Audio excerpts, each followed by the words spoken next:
guys, Donna Coriel and Dr. Sarisha Jethavedam. She's a psychiatrist. Are you a child psychiatrist? I'm adult, child, and adolescent. Boarded in child and adolescent and adult psychiatry. Tell us, do you like being a psychiatrist? Oh my gosh, I love it. And so, our walk begins. Together, go! Doctors on walks.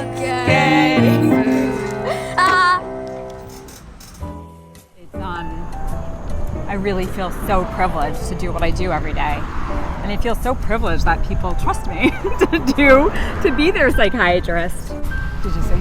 Yeah, I did. Another dog that looks Okay. What's going on with the dogs today? Look. It looks like he wants to eat us for lunch. Would you be thrilled if your children wanted to be physicians? Yeah, I would. I think there's so many different reasons that I would be happy for them if that were the field they chose. There's an inherent gratification in helping other people. There's also the security of it. I want them to be sort of self-sustaining. I mean, we talk about physician burnout all the time. All the time. But I think given the nature of what I do and what I hear about, there's burnout in so many fields also that we can't forget about. We hear about physician burnout, right? Right. Interesting to And I think talking about burnout in other fields, they're not helping other people. They don't have that human connection. Yes. But we have that privilege of having that human We connection. do, but I think the problem is the difference between, for example, the field in which I practice internal Right. medicine and your psychiatry is that Right. psychiatrists have built-in time. So that's the nature of your field is to spend and not just the nature of my field, but the nature of the way I've created my practice, right? Especially. So I feel like with that, I have a lot of flexibility. Seeing people feel better is like The they best like feeling literally in the it world. makes my day when I see somebody feel better. Absolutely. I can absolutely relate. In internal medicine, it's changed a bit. And so that's the problem But for I me don't is- have 15-minute visits. My Amazing. visits are 45 minutes. Well, and the way that things are structured in organizations, they limit just the meaningful purpose of a visit.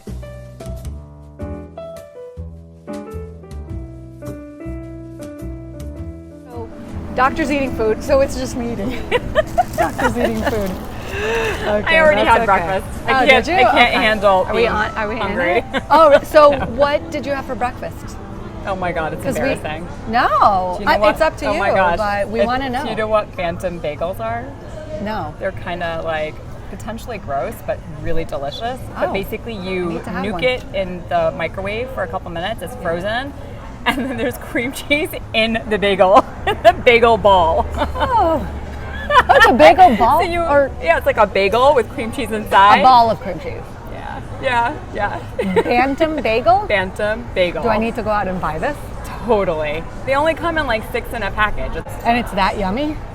Like, are you addicted? I'm not addicted. I have other addictions, but that's not one of them. But What they are other- really yummy. What other addictions do you have? Like good addictions, obviously, we're physicians. No, totally. Okay, so I kind of like feel like I could meet the criteria for a reading addiction. When I read, I sort of binge books. Like I can't sleep properly until the book is done. You know who And then binge book reads? Who? Bill Gates. Oh, really? That's Yes. interesting. I didn't know that. So what was the last book that you read that you could recommend to everyone? Educated. I just read that over the weekend. Did you read it? No. Oh my God, it was amazing. By Tara Westover. What is your favorite food? My favorite food? Because we... Chocolate. That's like another addiction. Dark milk Dark chocolate. or white? Dark chocolate. I'm with you on Yeah. that. Yeah. So I am with you. And I there's have- health benefits, by the way. I know. Maybe not the way I consume That's it. okay. But like Everything in when moderation. someone's like, yeah, I already had dessert today, and I'm like, just one dessert? You're in a dual physician household, right? Right. So my husband is an infectious disease doctor. We have 4 kids. And You need it to be emphasized. got it. And I that's love incredible. my 4th child too. No, meaning like We need to cut that out so that we don't give the children any complexes. The others. No, what I mean is that like without him, I feel like my life would not have been complete. Oh, that's what first of I all, mean. that's beautiful. Yeah, like I that's just so feel sweet. like until I had him, my heart like Wow. kind of felt like somebody was missing in our lives. That's amazing. And I look at him all the time and think, oh my gosh, he was Thank God. supposed to be in my life. Yeah. Oh, that's so sweet. Yeah, and I had multiple job offers after college. I ended up doing Teach for America, and I felt like it was a real gut feeling. I'm not sure if you know this about I me. was just going to ask. Yeah, No, so I and what taught is that? Teach for America, and so it's a 2-year commitment. And my commitment was in Los Angeles, in this tiny town called Linwood, between like Compton and Watts. And it was amazing. I taught first grade there. What is it? Teaching inner city kids? Yeah, is that what it's it is? teaching Oh. under-resourced communities. I actually taught in a trailer. One day the students were like, Miss Soma, my maiden name is Soma. Miss Soma, there's snow outside. And I was like, what? There's no snow. We live in Los Angeles. What are you talking about? I look outside and there's like white stuff coming up. And I was like, what is that white stuff? And I like call from my cell phone. They were like, oh, that's the termites hatching. And I was like, what? There's termites hatching underneath my trailer right now. And you're seeing it in white? What was I the know. white? I guess they were like flying up. I don't know. I don't know. To this day, I've never looked up termites hatching. But That's it scary. was, I know. And you were that's- okay? I know. Did you stay? I stayed you for my lock 2-year yourself commitment. in? I stayed for my 2-year commitment. No, but did you lock yourself At in some the point, it trailer? must have stopped, or we like ran out and went. I don't wow. remember what happened the rest of the wow. day, but I do remember that was like a very powerful image. But I was like, what is going Yeah. on? What a story. Where am I? Yeah. I know. But I mean, when I say under-resourced, this was really under-resourced. How did you meet Ashwin? Oh my gosh. We met at a party in September of 2011. Oh, you guys really meshed well. Yeah, I think it's him. I think he meshes well.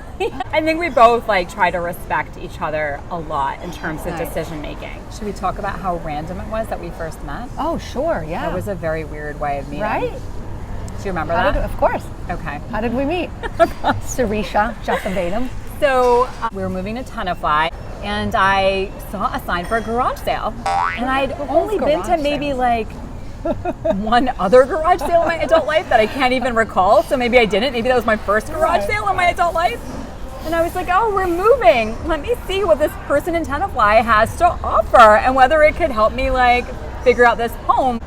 And I met you then, and you didn't. At my garage I sale. don't think you charged me for anything. You were like, we are Sounds now like friends. We are now friends. Here is all this stuff. Or like, give me $5. I don't even think you said that. I think you were like, just take it. Totally, that sounds like me. Because, you I know, know. clean up. I know. That's a good point, because I think that's an interesting point, that I love the old and vintage. I appreciate old things. Oh my gosh, I yeah. love to recycle old things. Yeah. And make them beautiful again. But and that wasn't then yet. It This wasn't predates- then? This predates that time when you were doing. I mean, maybe you were Absolutely. already doing No, it, but I that wasn't wasn't. there because I would have definitely I remembered wasn't, that.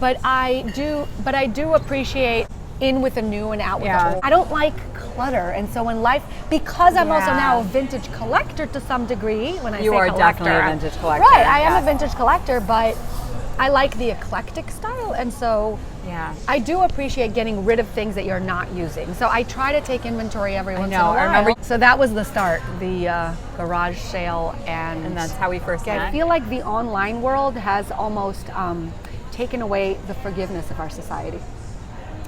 Right, and it's so fascinating because I do watch things sometimes, and it's all about like giving yourself grace, forgiving yourself. I think being it's one kind thing to to yourself, say it, right? it's another but thing it's to do all it. of that. It's saying that we're supposed to be kind to ourselves, forgive ourselves, but yet other people won't possibly forgive us. Well, right, and my focus specifically is on other people. Like, you Right. can forgive yourself, and I think that we have to forgive ourselves because we always live with ourselves, but you don't have to forgive someone else because you could distance yourself.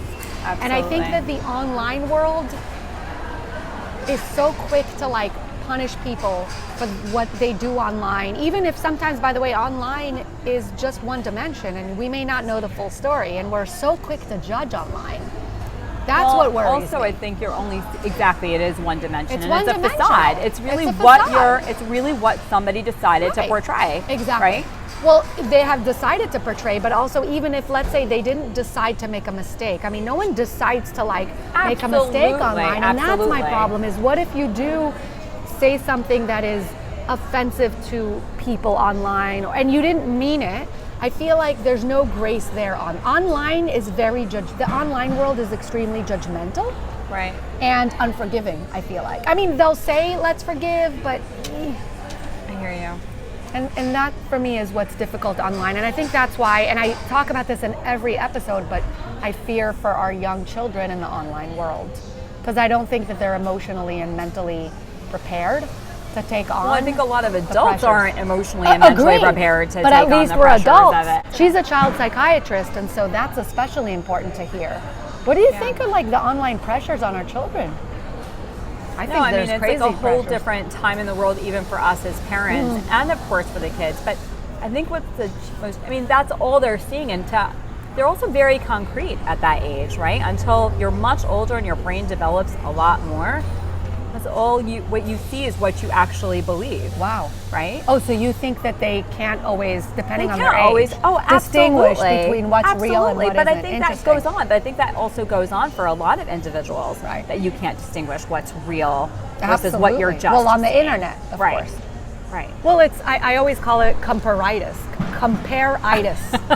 Right? Yeah. It's an itis. Like, I mean, an Right. itis is an inflammation, but it just, The inflammation of comparing. yeah, it is an inflammation of comparing. The aggravation of comparing. I think social media is really interesting. I think there's a lot to be taken away, but I think it's important to really filter out what is helpful and not, and like really think about what isn't helpful. Did you see do you watch Black Mirror ever? It's, Ron Howard's daughter, Bryce, I forgot her name, but it's actually fabulous. I forgot what it's called. The name has kind of nothing to do with social media, but it's scary. It's basically where people are walking around, you know what their number rating is, and it basically depends on what other people are rating you. So you're constantly walking around trying to make other people like you because your life is a Yeah. review. Like whether or not you That's get so scary. yes, whether but or that's not what you could people get feel served. like. But that's what people feel like, right? Well, because of the whole People influencer. determine like their self-worth sometimes based on like likes Absolutely. and comments. Absolutely. Right. How scary is that? It is scary. I'm scared for our kids. Yeah. Well, I'm also I scared think- for a lot of adults too. Me too. Yeah. I think, and I proposed this in another one, I don't know if it made it in, but I think there should be age limits for in terms of social using media. social I media, think there should that be wouldn't necessarily be a bad thing. restrictions. I do. I think that we're going to find out more and more just how bad social media, or not even social media, but the internet usage is. In fact, I think my mother told me about cases that are coming out about children that are developing this thing where they're suddenly becoming like severely cross-eyed Wow. from using the phone too much. Children, and again, there's been like a lot of cases, and it's all due to the phone. That would make fascinates sense, me. right? Because all of that development Yes, is and happening it's at those the light young and ages, it's, right? you know, right. And it's a small Exactly. screen. What scares me is the instant gratification that we hold, Right. and I think that contributes. I think we also want everything in very small snippets in a scary way. I think our attention is being affected by it. Oh my gosh, right? 100%. We can't hold our attention for more than like whatever. We need so much stimulation. I Yes. think that's what it speaks to. If Yes. something is not so exciting and we're not having that stimulation, that sort Yes. of dopamine hit, then we just move on. That's what I'm saying, and that's a little scary because what happened to the decompressing and the sitting down? And boredom. Yes, right? There's something for to be sure. said for being bored and not Yes. knowing what to do and like trying to be Absolutely. creative and Well, think outside the box. Right, imagination, thinking outside the box. My youngest will say to me sometimes, well, what can I do? You know, what should I do? What can I do? And I'm just like, what do you mean, what can you do? I was an only child. I had nothing to do. There was no phones. Like, grab cardboard, I know, pretend like it's a castle. I know. He just doesn't. I It's know. funny how we don't know Go longer. look for snails under rocks. Right. You know what I mean? Yeah. Like there's bugs Use your outside. I know. imagination. Exactly. Exactly. Clearly that's something I did.